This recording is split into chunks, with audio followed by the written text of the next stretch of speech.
when I'm down. Got my head in the clouds and my feet on the ground. I got big dreams, gonna make them true. Yeah, we got big dreams here in the Genius Lab. We just keep pushing forward, and that's all we can do because that's how we roll here. And we are working with you to eliminate self-sabotaging behavior so that you can step into your power, kick butt, take names, and create the life that you desire. Today, I'm going to complete the last of the series about self-sabotage. And it's one thing that became real to me as I've been reading a bunch of different books and studying some different things about human behavior and the way where we resource from. Okay, and if we think about our lives, most people think about time and our lives being linear. We start when we're born or conceived, and then we come forward until we are here where we are now. The experiences of the past are what forms our view of the present and our anticipation of the future. Now, if you've had a really good, wonderful, inspiring past, that's cool. However, if your past has not been so inspiring and awesome, it sucks, because basically what you do is you're bringing forward all of the negative experiences that you've had, and you're channeling all of your all of the way that you frame things, and the lens that you see through is tainted by the baggage of the past. So this is a problem. And but it's also why the self-help industry has been so amazing.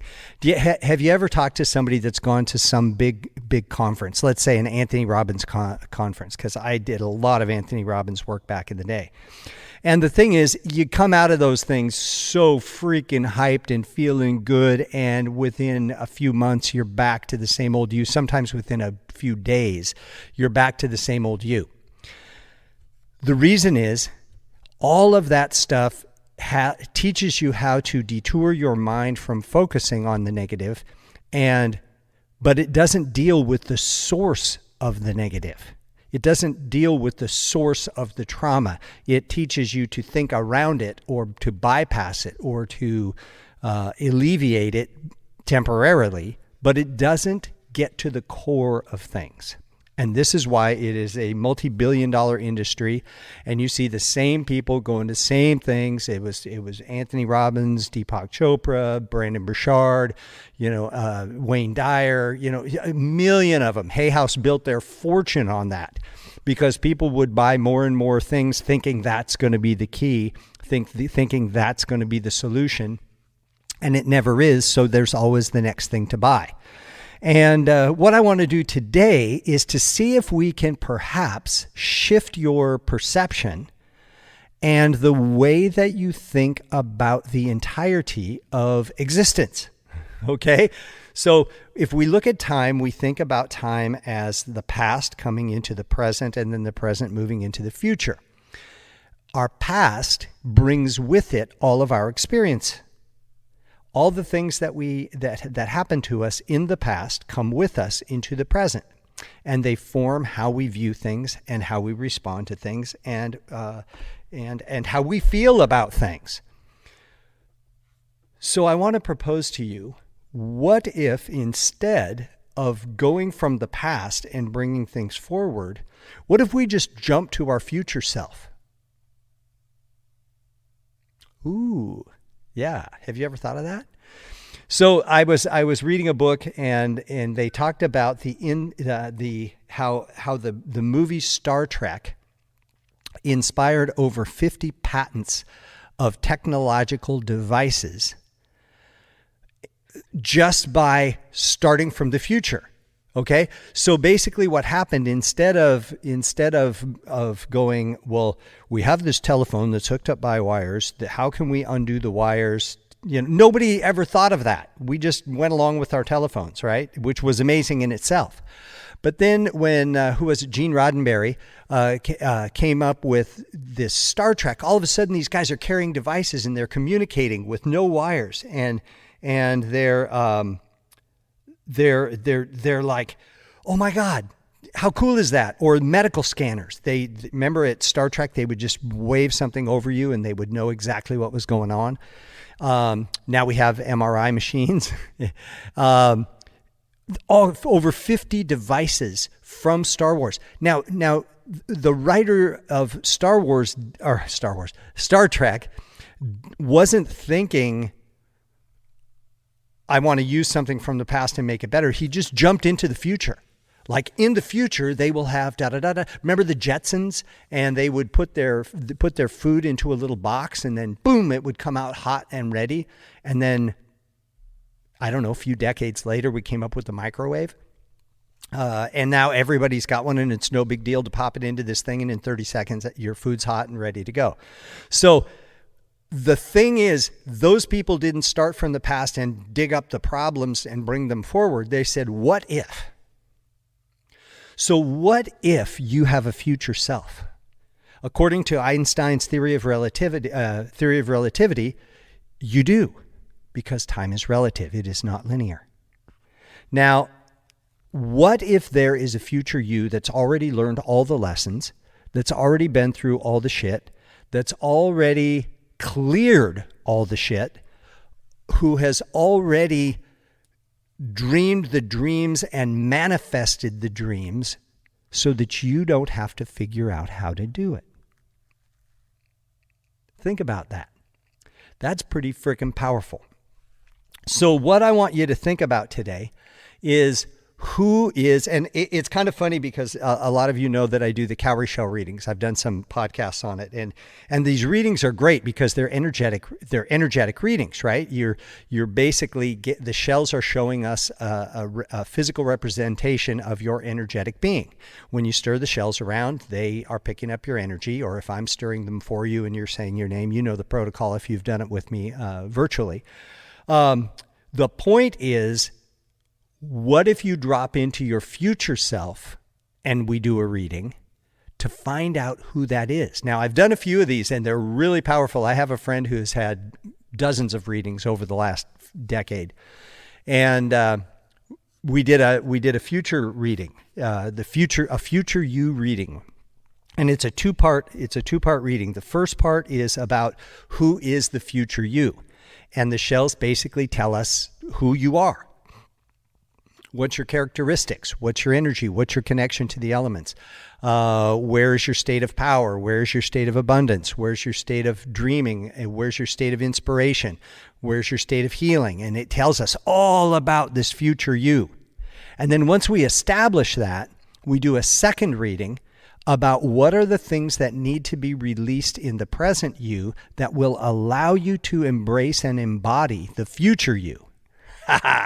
It's really, really fun. I have actually done this for myself, and I was blown away. And it's very unusual for me to be able to do a reading by myself, for myself. I remember when I was being taught, I asked Maladoma that. I said, come on, man. Hey, can we just do one for ourselves and so we can get the information? And he said, well, it's not very likely that you could. It's possible, but it's not very likely that you could. So I mostly tell people you can't do it for yourself. But when we were in Hawaii, we were living together in the same house for a couple of weeks during this event that we did together. And I walked by his room and I saw him doing a divination for himself. And I said, hey, who are you doing that for?